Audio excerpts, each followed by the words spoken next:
छिप कर देख लिए थे दोनों बदमाश अदालत में है तो वो कदम भी नहीं आ सकता है आ सकता है। तो ठीक है दरवेश, चलिए दोनों लोग छिप कर देखते हैं।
धर्मशाला मालिक बोलो बड़े भाई साहब का दरबार है, कोई धर्म नहीं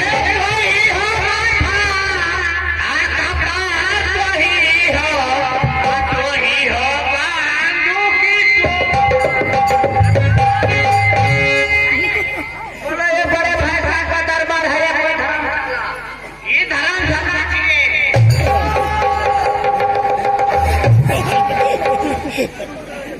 समझते हो दरबार है तो दरबार छोड़ करके कहाँ गया था? आगे हम एक घड़ी एक मिनट कहाँ गया था? 1 मिनट 4-5 गए 4-5 करने के लिए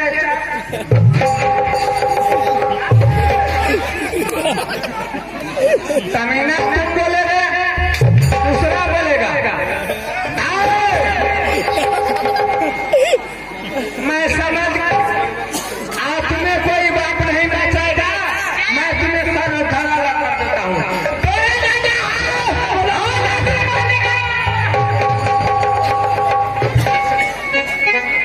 शैतान गलती कीजिएगा तो लड्डू मालिक बचेगा।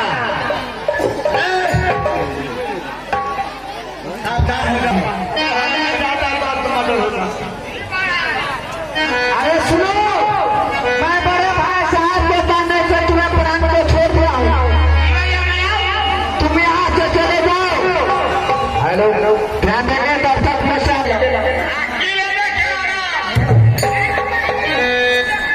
बोलो बना रहा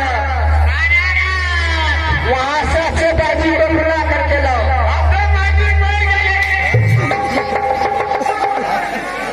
बनारस वहां से अच्छे नर्तकी मुद्रा करने वाली को उठा करके लाओ। जो बड़े बड़े मुफ्ती प्रोग्राम करते हैं ना किया जाती है। पूछ गया मैं को सीधा करो, मैं को सीधा करो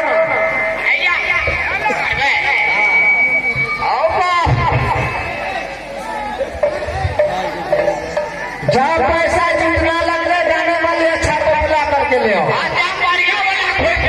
बढ़िया वाला लाना है, कार दली खाई जाओ।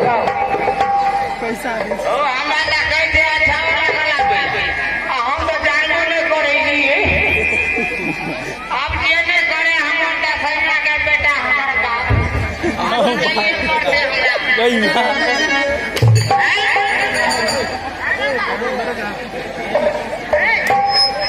मैं क्या चाहता हूँ,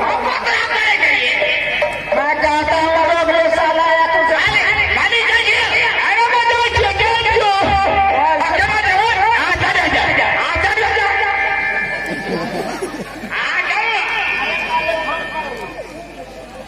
फोन कर देते हैं, फोन कर चप्पल लगा तेरी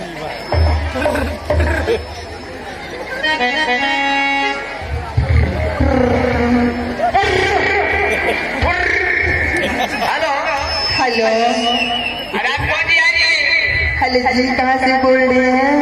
आप कौन है बाजी है? हाँ, मैं बनारस से बोल रहा हूँ। जहाँ पे कहिए हाँ हाँ, जो आप भात प्लेट खाली मैं तो बिल्कुल खाली हूँ बाबा।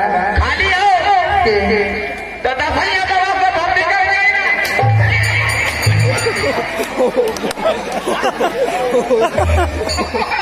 हेलो हेलो हेलो हेलो हमारा घोड़ा मीठा भी खाली है। हाँ हाँ, बोलिए। कहाँ जाने चाहिए? हे बात वाली बोलियो। नंबर है क्या? नंबर है या गलत है?